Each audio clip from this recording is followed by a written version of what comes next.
সম্মানিত ভাই এবং বোনেরা, আসসালামু আলাইকুম।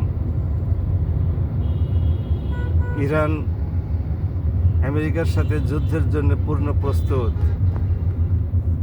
কিন্তু ইরানের এই প্রস্তুতি বা ঘোষণা বা হুঙ্কার কি ইরানের শক্তি সামর্থ্যের সাথে সঙ্গতিপূর্ণ? আমেরিকার মতো একটা পৃথিবীর সবচাইতে শক্তিশালী সামরিক এবং অর্থনৈতিক দিক থেকে যদি ইরানের উপরে হামলা শুরু করে, তাহলে ইরান কতক্ষণ সামাল দিতে পারবে? ইরাকের উপরে যখন হামলা করেছিল সাদ্দাম হোসেন সাহেবের আমলে, তখন ইরাকের সেনাবাহিনী মধ্যপ্রাচ্যের সবচেয়ে শক্তিশালী সেনাবাহিনী ছিল এবং তার সেনাবাহিনীতে 10 লক্ষ সৈন্য ছিল, সশস্ত্র, অত্যন্ত সুপ্রশিক্ষিত। তো সেই ইরাককে কয়েক দিনের মধ্যে ধ্বংসস্তূপে পরিণত করে আমেরিকা। তখন মধ্যপ্রাচ্যের অন্যান্য দেশগুলো তাদেরকে সমর্থনও করেছিল সাদ্দাম হোসেনকে উৎখাত করার জন্যে। মধ্যপ্রাচ্যের সমস্ত দেশ সুন্নি হওয়া সত্ত্বেও সুন্নি সাদ্দাম হোসেনকে উৎখাত করে সেখানে শিয়া নুরি আল মালিকিকে আমেরিকা বসালো।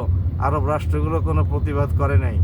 এটা কি ইরাকের জন্য ভালো হয়েছে, নাকি মধ্যপ্রাচ্যের অন্যান্য দেশের জন্য সুখকর কিছু হয়েছে? কোনোটাই হয় নাই। না ইরাকের জন্য কল্যাণকর কিছু বয়ে এনেছে সাদ্দামের উৎখাতকে, না মধ্যপ্রাচ্যের অন্যান্য তেল সমৃদ্ধ ধনী দেশগুলোর জন্য কোনো সুখের খবর বয়ে এনেছে। ইরান যদি সত্যি সত্যি হামলা মোকাবেলা কিছুদিনের জন্য হলেও করতে পারে, এই সময়ের মধ্যেই তো মধ্যপ্রাচ্যের সমস্ত আমেরিকান ঘাঁটিতে তারা হাইপারসনিক, ব্যালিস্টিক এই সমস্ত মিসাইল হামলা করে ঘাঁটিকে তছনছ করে দিতে সক্ষম হবে বলেই আমরা প্রত্যাশা করি। কারণ গত জুন মাসে 12 দিনের যুদ্ধে কাতারে অবস্থিত মার্কিন সবচেয়ে বড় ঘাঁটি ধ্বংস করে দিয়েছিল ইসরায়েলের আক্রমণের প্রতিবাদে, আমেরিকার আক্রমণের প্রতিবাদে। ইরান যদি এভাবেই অন্যান্য মুসলিম কান্ট্রিগুলোতে অবস্থিত আমেরিকার ঘাঁটিকে ধ্বংস করে দিতে সক্ষম হয় এবং ICBM ইন্টারকন্টিনেন্টাল ব্যালিস্টিক মিসাইল যেটা মোতায়েন করেছে মহাশূন্যে, সেখান থেকে যদি আমেরিকার উপরে 10,000 বা 15,000 কিলোমিটারের রেঞ্জের মিসাইল আমেরিকার উপরে নিক্ষেপ করে, আমেরিকার New York, Washington, Virginia, Texas, California, Michigan এ সমস্ত বড়